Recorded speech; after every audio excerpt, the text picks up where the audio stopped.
The European Union has delayed its retaliatory tariffs on US exports. Again, it comes after Donald Trump wrote a letter to Commission President Ursula von der Leyen announcing his plans to impose 30% tariffs on EU imports from August 1. Imagine the world's #1 economic powerhouse suddenly watching its global trade crown slip. Are we witnessing the end of US trade dominance? Donald Trump looks genuinely shocked. Today, we're covering a seismic shift. The US, under Trump, braces for losing global trade leadership, and Canada and the EU are hitting back in ways that say it all.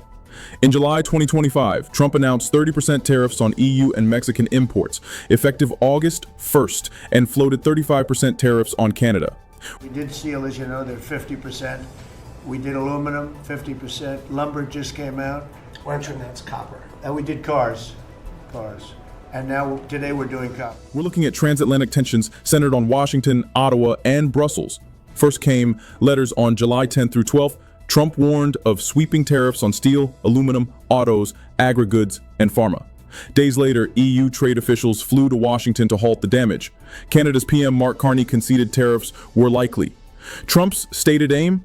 Fixing trade deficits, $235 billion, with the EU and bolstering US national security, but critics say it's transactional power politics, punishing allies to force concessions or even blunt negotiation tactics. We are committed to continuing working with the US on a negotiated outcome. It has to be a mutually beneficial agreement on terms that are acceptable to both sides. At the same time, we are prepared for all possible scenarios. If no satisfactory solutions can be found, the EU remains ready to react, and that includes robust and proportionate countermeasures if required. Markets remain oddly calm. S&P hit record highs amid optimism Trump may back down, but analysts warn of a doom loop. Strong markets emboldening more tariff threats, risking volatility, and countries like Ireland, US trade face devastating consequences, potentially dozens of thousands of job losses. Here's a twist.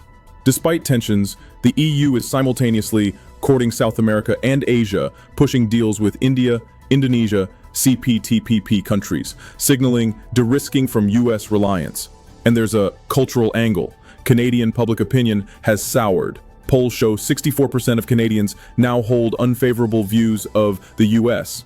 As we near August 1st, Canada has paused retaliatory tariffs awaiting negotiation progress. The EU has prepared countermeasures, but is delaying implementation pending talks.